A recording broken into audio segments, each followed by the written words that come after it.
warhead that screws on, and inside the warhead is a fuse. I notice on the grenade there's some print. Basically in German it says, do not assemble the grenade without the fuse installed. Boxes, two small boxes wrapped in wax paper. Those contain the fuses. The normal squad leader or the group leader, you would assemble the grenades. In addition, theirs is concussion because in their doctrine, when they like to attack,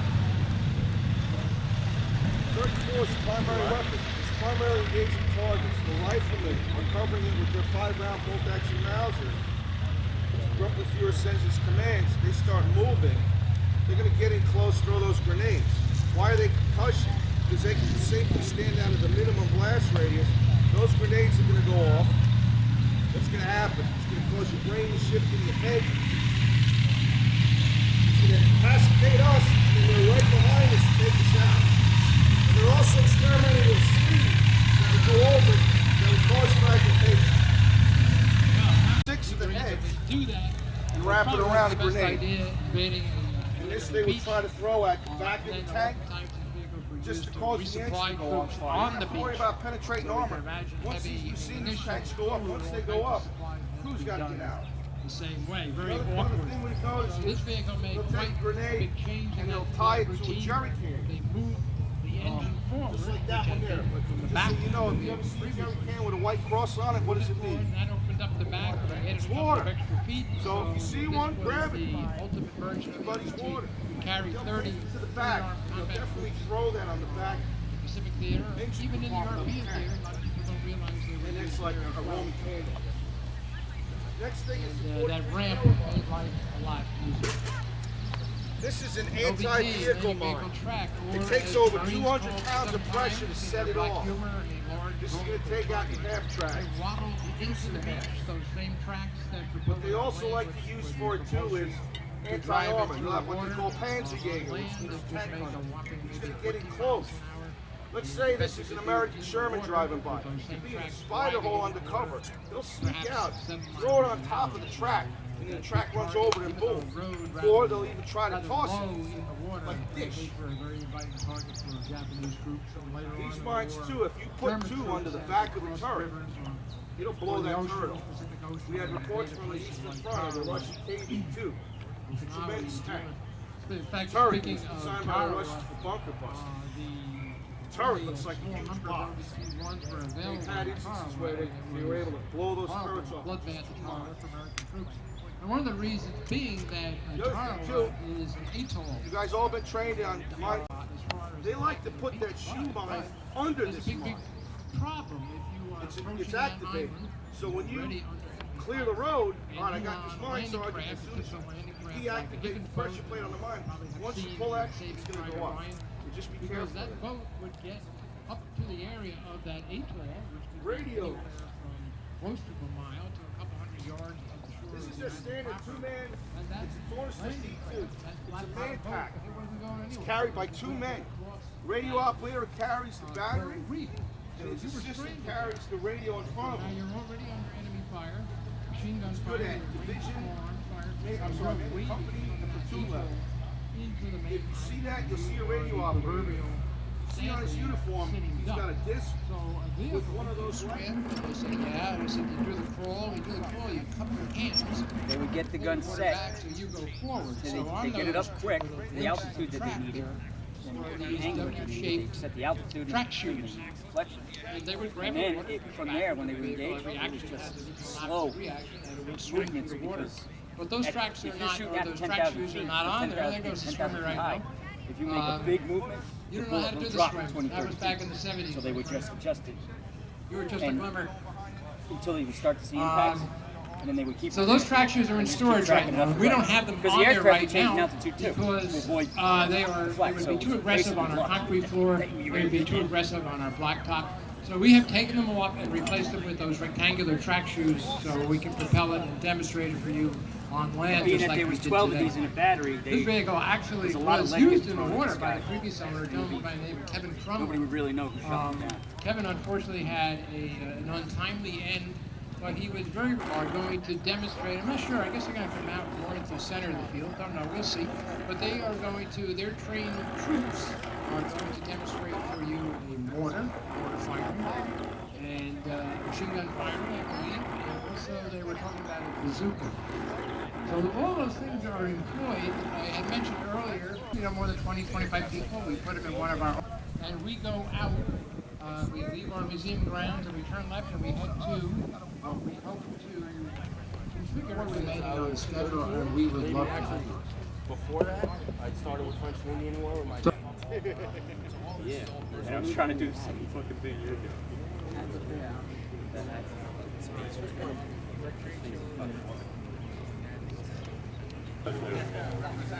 You know who Joe Ratty is? Yeah, I just bought it from him. Just bought the sling from Ratty? I think so. Oh, it's a defective sling. That's why it won't go on. He only sells defective. How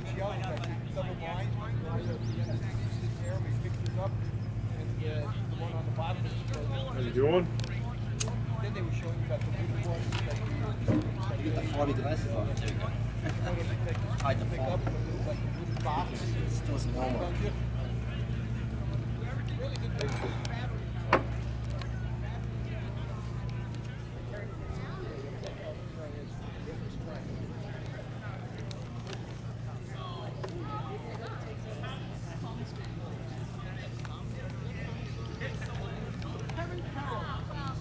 Pure hell and then nothing again. Unless you're on Peleliu or Okinawa or Iwo when it's just, no, not so much Iwo, but definitely on Peleliu and Okinawa where it's just mud. Or American soldiers to know what a German, Yeah, same with Peleliu, but a lot of the times it's actually mud. supposed to be That's American really soldiers what it is. It's mud, going hard trained coral. as Germans. It's not like in Europe where you have like, vast open spaces where you can drive your tanks. It's most of the time man to man. Like I could just be sitting here and minding my own business. He comes out of a hole in the ground about that, and now I'm having a bad day. It's terrifying. Like, imagine having to live day after day after day for, weeks on end of just that thought of like, at any time I could just take a 2-second nap, and the next thing you know, there's some guy grabbing my neck with a knife to my throat. You could go take a leak, and then from out of the bushes behind. Yeah. This guy's wounded. I'm gonna get him to an aid station. And now I'm gone. Grenade suicides were pretty common. Yeah. In fact, suicidal charges or suicidal last moves of any kind were incredibly common to the Japanese people. And like when we learn about things like the Bataan Death March or the Japanese POW camps, we have to wonder, why did the Japanese view these people as inhuman? Well, because in Japanese culture, to be taken prisoner is the most shameful act that one could do to themselves and their family. So to be taken prisoner, even if you're not Japanese, you would be viewed as basically inhuman. You lowered your standards so low that you are now no longer worthy of any respect as a human being. Right, You are now property. Schedule. Yep. For about 5 minutes. Practical shotgun design. Size of the mortar. Different from most modern shotguns in the fact that this bolt comes out and it has a nice external hammer here. All these weapons So it very much works like, your Winchester rifles. Or, your Winchester rifles. This holds 6+1, so you have 6 in the tube, 1 in the chamber. And, the United States, trooper would be using these in the First World War in the trenches. It became known as the trench gun. But in the Pacific, these would also be very, very useful to the Marine Corps in close quarter jungle fighting. Or even on like rocky coral islands like Peleliu. Yeah, because the Japanese would get really close to you. I'm not sure if you heard it, but, I could just be here enjoying my day, and then this guy comes out from a hole, and that's it. And sometimes it's just really, really good to know that if you hit someone with 7 to 9 pellets of double-aught buckshot, they're not going to get back up. But also these are old these are old weapons, and that's kind of what the Marines were using. In the European theater. So in the first major landing of American troops anywhere in World War II were being used this. And they fought for 8 months on miserable Starvation Island because the Navy got their butts kicked in the Battle of Savo Island. The Marines are basically marooned for about 5 months while the Navy was trying to, get back. So they were fighting with these. And when it came time to replace them with the new M1 rifles, a lot of Marines said, no, this is my rifle. I don't want to get rid of this. Really? Mm-hmm. And they would be using this all the way up until the Battle of Okinawa. In fact, I saw pictures of Marines in Korea on the Chosin Reservoir with these rifles. So even though these aren't like the standard infantry rifle anymore, these saw a lot of service with the Marines. Even though, Is that a Remington built one? This is a Remington built one. From the World War II? Yeah, 1942. Yeah. And what do you have there? Is that the Type 38 or the 99? Type 99. No, that's a replica. If I could find a 1928 Thompson, that would, fully automatic, that would be like the holy grail. Is that also a 99? This is a airsoft Type 30. Really? You wouldn't tell the difference. Continuing support at the museum. Newsday. Now, does anyone know what this is at the end of the rifle? Grenade launcher? Yeah, this is the M7 grenade launcher. Every Marine rifle squad what was known as a grenadier on their squad, and they were in charge of lugging this in about 3 or 4 rifle grenades. That is one of them. There were several different types. That one is an anti-personnel one. There's anti-tank ones, and there was also smoke. So if your platoon leader or your squad leader said, hey, there's a tank over there, a pillbox, I want you to get rid of it. Okay, you go into your pocket, you fix this on the end of your rifle, if this wants to cooperate.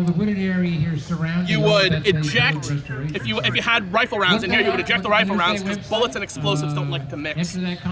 You would put in what's known as a rifle grenade cartridge, which is basically a blank that's about 10 times more powerful. Close it up. Now, on the M7 rifle grenade, there are numbers, and each of these indicated a specific range. They started at about 75, and they increased 30 with every drop you go. So, squad leader says, 150 yards, tank, get rid of it. You take your rifle grenade, this is anti-personnel, so I guess a trench, 150 yards, and you would slide it down onto whatever the range was. Now you would put it down on the ground because there's a lot of mass coming out this range. So all that force going out at the end goes back to you. And if you shoot a rifle grenade from about here, it's doable. It's not too bad. This will break your shoulder. So you put it on the ground, and then you basically aim it, just by looking, and Marines will get very, very good at judging distance. So once you got the range that you had, you pull the fuse out of your rifle grenade, and boom.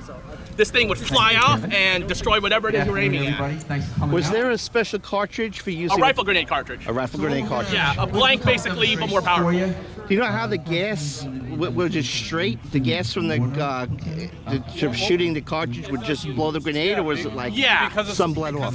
Because it's like a blank. Blank has like all the powder in it and all the charge, just no projectile. Yeah. So all that force traveling up the barrel is what's going to launch it out. Yeah, and it was actually a big problem with these with early rifle grenades, because M1s are semi-auto. All that gas goes into your rifle and then damages all the working mechanisms. Right, that's what I was asking. So what they have on here is a little spigot, and inside here, if you can see it, there's a little plunger. Yeah. So when you fix this, the spigot presses the plunger, and now that is now an open system. The minute that this thing shoots the rifle grenade, all the excess gas goes into the trap and vents out the bottom, and any other gas will be held up by the spring of the op rod. So this is a really cool device that gave the U.S. rifleman and the U.S. Marine a great big heaping load of firepower, because now one rifle grenadier has the firepower of a bazooka team. Oh, wow. Yeah, so one man with 3 rifle grenades can basically do what they're about to do. Yeah. The thing that the Japanese had. Got the ammo. There we go. Yep, gonna need that, fellas. All right, so first demonstration of the day. We'll let them slide on that one. The 60mm mortar could fire high explosive, also known as HE quick. It could fire illumination, white phosphorus for signaling or smoke screening. Also, white phosphorus was handy in burning things, so very, very dangerous stuff. The total weight of the mortar is about 42 pounds. It's got a 2-foot 5-inch long barrel on it. This grid. Make sure as many of these guys are dialed in. A good mortar team could dial in on one round.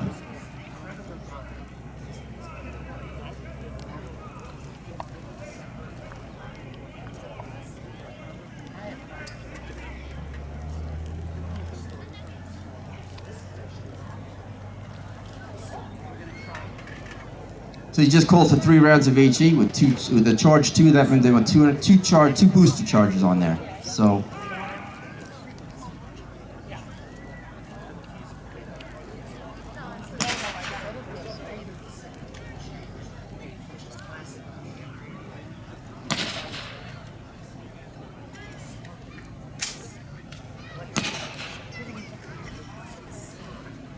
The gunner is going to call out rounds complete, letting the sergeant know the tube is clear, the gun is clear. He's going to adjust his fire. The photo observer is giving him direction now, saying it might have gone too far, it might have been short, it might need to go left or right. So he's going to make those changes and send another 3 rounds.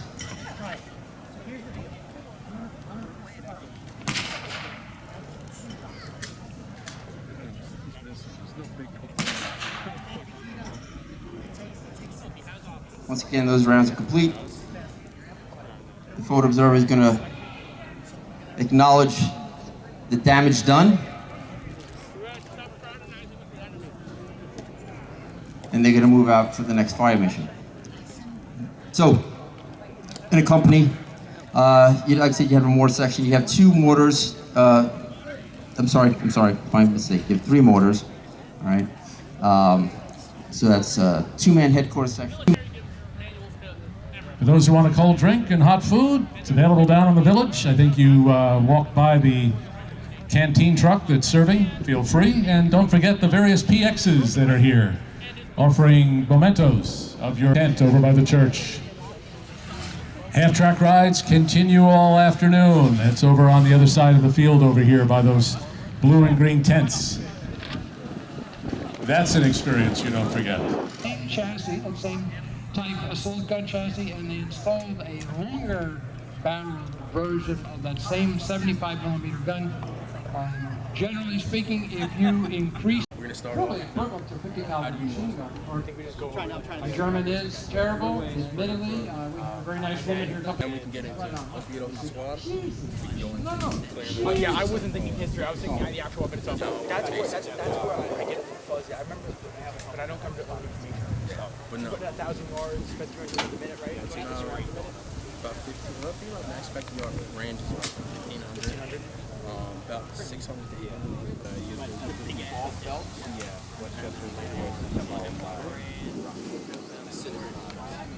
How big?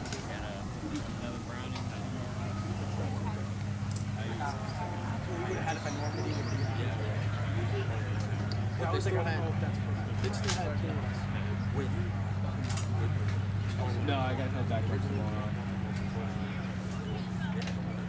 Yeah, when they came out with the they started using that was more of the silver. Right now, they don't tell that right now. It's around basics. Depends. It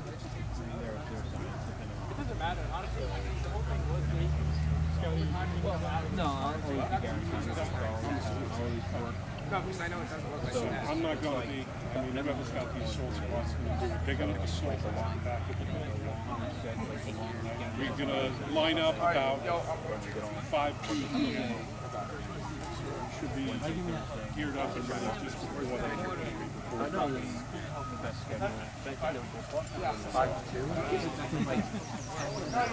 Yeah, 2 o'clock is exactly. Yeah, I do.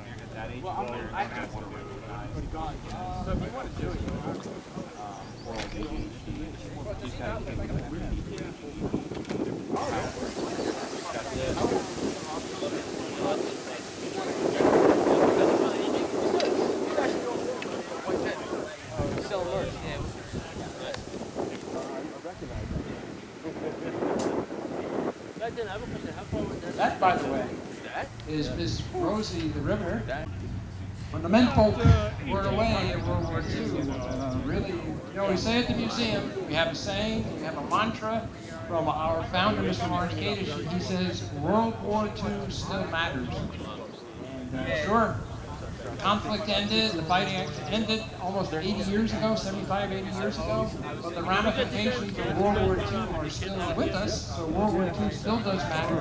And whether you're speaking about the geopolitical sense, talk about Ukraine, the 75 millimeter rounds, machine gun rounds, and also, they would also bring back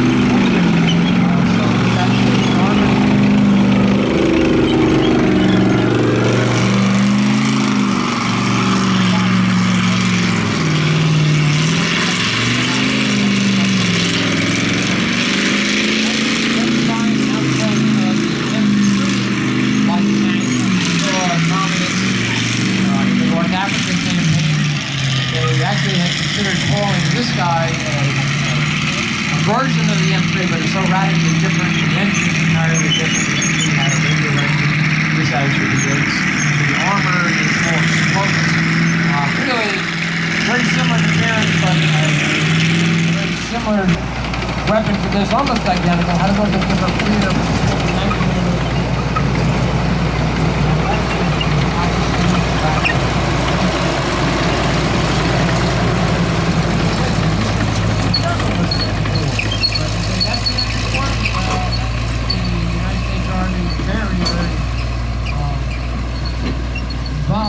Naming system, everything was M. M stands for model, not military. And it's all about the comma that comes after it. So that's an M4, comma, tractor. Whereas that is an M4, comma, medium tank. See these gentlemen back here, they're wearing an M1, comma, helmet. Or they may be also carrying an M1, comma, carbine. It could be the M1 carbine Grand, or they could carry a Grand, I should say, the full scale rifle, the M1. It's all about the comma. And then we have MPs. I don't know if these people are in trouble or not. They're being escorted by an MP. That'll teach you. Nothing gets past MP Mike Coon. So this is the kind of vehicle that I like to describe, because it being high speed like it is, you have a lot of time to talk about it. We were saying before, I hate to, some of you diehards have been here for a long time, so I hate to repeat my stories. Oh, what the heck, I'm 70 years old, so you're all used to guys like that. So, where do these vehicles come like this? But you know what? Nobody told the Germans that that was how they were supposed to fight, and things didn't work out. So, German tank had to do a role that it was not.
primary job is to man that bow gun.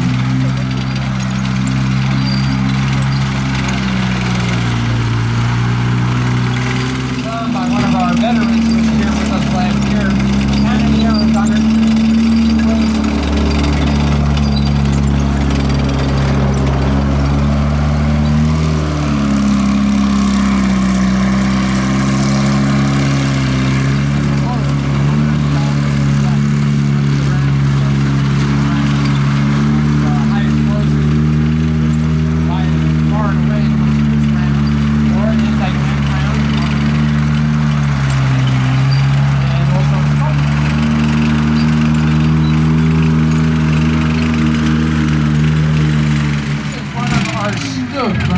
Stoke is short for skirmishers, which means assault gun in German. These were an outgrowth, but majority of one for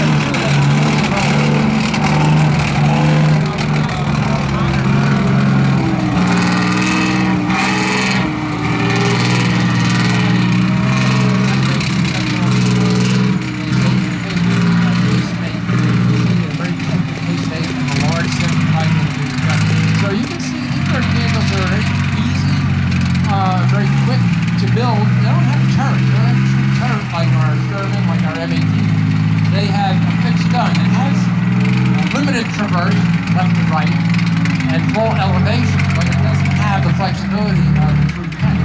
But in the very simplicity of it, they easy to build, and all an ambush type position. So you're going to be back in a tree line. You may be down in a defilade. You may be down in a either man-made or a natural. Statistics show.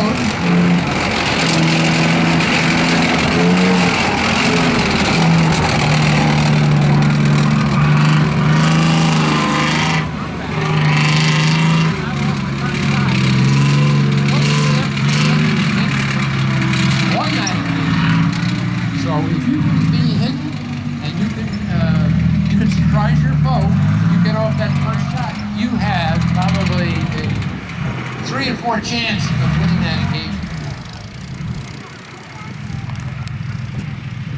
You saw the Sherman go by before, made multiple runs, kicking up a lot of dust. You can be aboard the Newsday contest. Sherman's going to provide heavy-duty firepower with that 75mm gun we talked about before. That bunker will take a couple of hits, but it will fall to that gun. Moving up now. This type of topography is very, very similar to what you would have seen in the Normandy area, as close as we can make it, so-called Bocage country. Up is just the fire from, it looks like an anti-tank gun to the left of the bunker, 37mm gun, Act 40 I think.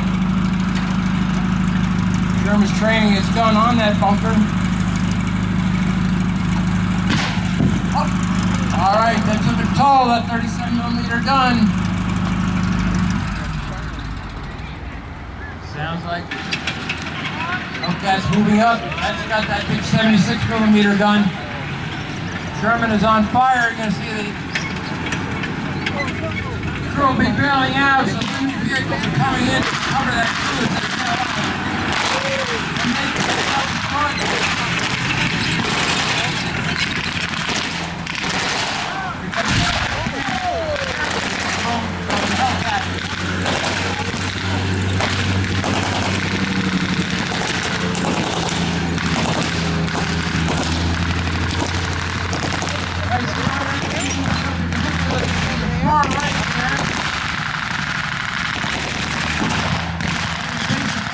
Forwards, they're going to disperse over behind that. That car, that four squad, rifle squad, in front of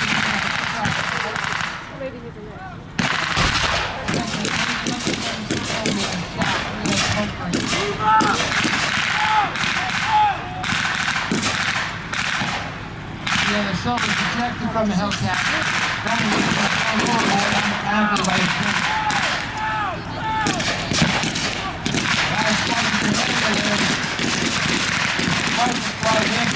curves to move to the right, and we have a line. It's like a planking movement type.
Bunker.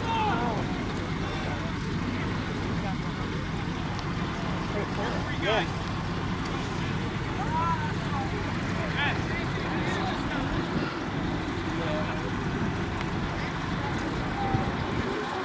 Looks like that flank maneuver, the troops have penetrated the troop line or the... No.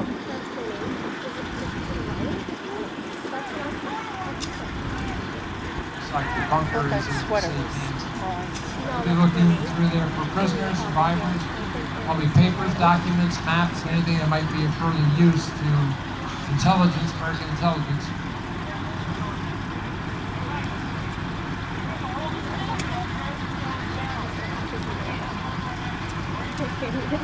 Yeah, they couldn't even see me. That was really great.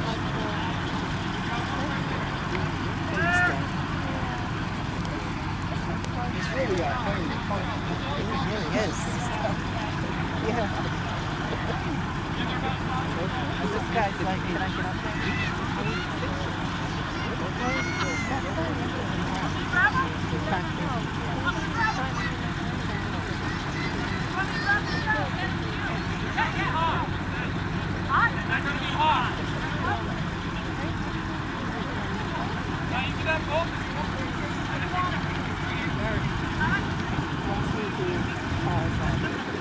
Like power around through that gun, unlike some of our other guns which are appropriately expended, that are thrown in a very tight turn anyway. That's him right there.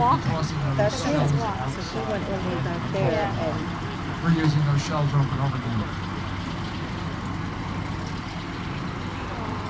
We're coming up close to the tree line right now. They're going to make the turn. They're going to parade in front of you guys. A uniform that was worn for a short period of time immediately after D-Day by this unit and a couple of one or two other isolated units. It wasn't HPT and wool shirts and wool pants. Most of the guys are going around living historians and they will they're not here actually doing events. oh, look who it is! Oh, there it is! It's Anthony!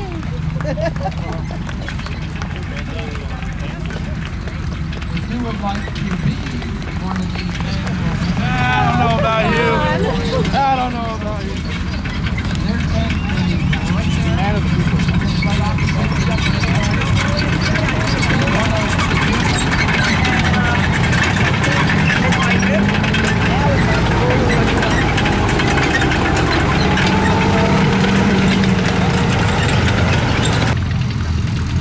Actually, we have two organizations at work here. We have the Loyalist History Association here, and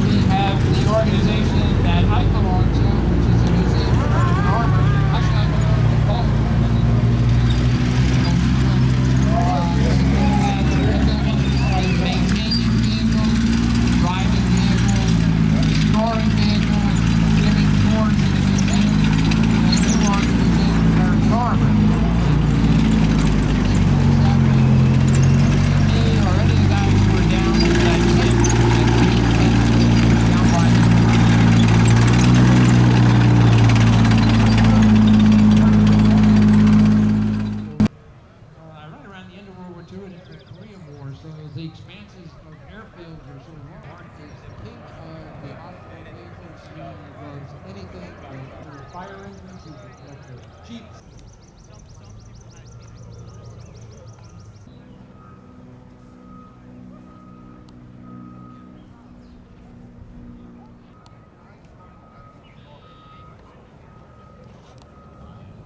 Inside. So personal gear, bedrooms, personal effects. Who didn't like a lot of stuff hanging off his vehicles, he called them disparagingly, they look like gypsy wagons. But this is the way it was, and this change vehicle is nicely outfitted. Our universal carrier, the T16, that's coming around the corner right now. Cute little vehicle.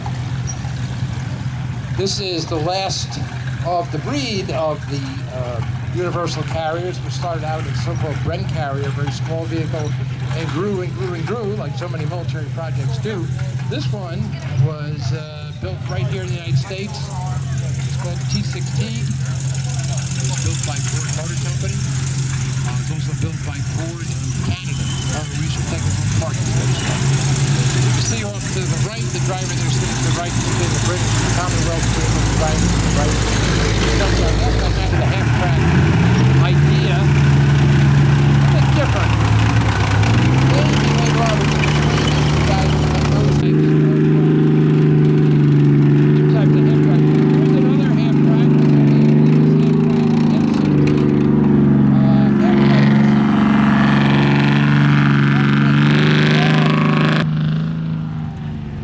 So you can see how versatile these vehicles are. So here's an anti-aircraft or troops.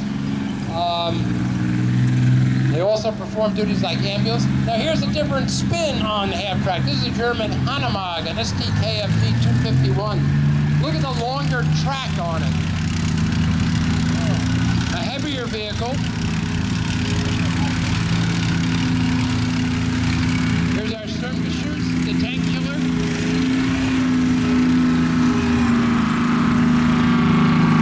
Here's a vehicle we have run before. This is belongs to Mr. Gary Louis. This is the Dingo. This is the scout car that the British used. This is a Dingo 3, the last of the breed on that. A more simplified version didn't have an armored top on it. It probably was the most practical of all the Dingos that were made. Gary has a whole collection of British scout cars. He has a Dingo, he has a Ferry, he has a Block, and he has a Big.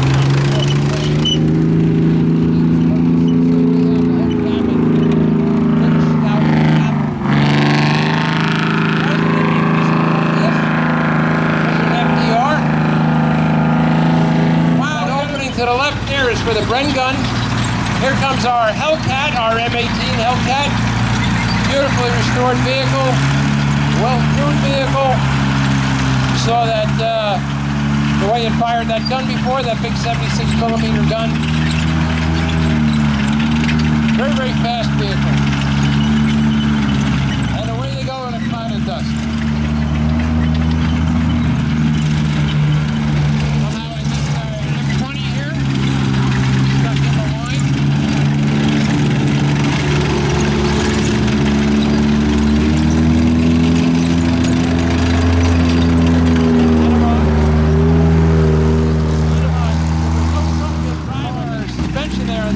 Notice how different it is from the German. As a matter of fact, interestingly, when these guys first took the field, they looked at the German vehicles because of that big muzzle brake on the front on that 76, and also that very low profile one. There's Mr. Dave Levy again in his M16, the M3 half-track with the quad 50 in the back, anti-aircraft gun, and later as a Luftwaffe threat. Petered away, became a very, very potent anti-personnel weapon. And again, our iconic German tank.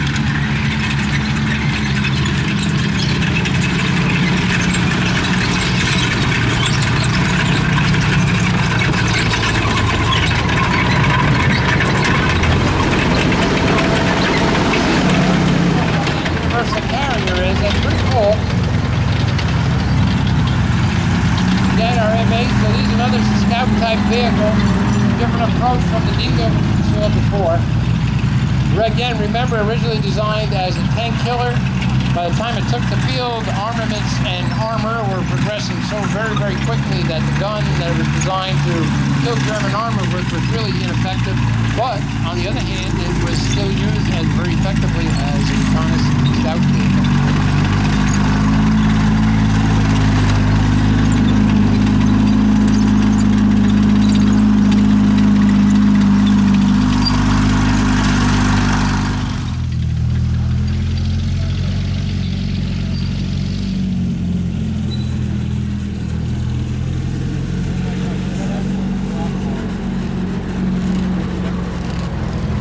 See, we use a lot of ground spotters here, which is very important. Even when we're moving a vehicle in the museum or around the museum where we don't have a whole lot of people, it's just very, very important because there's some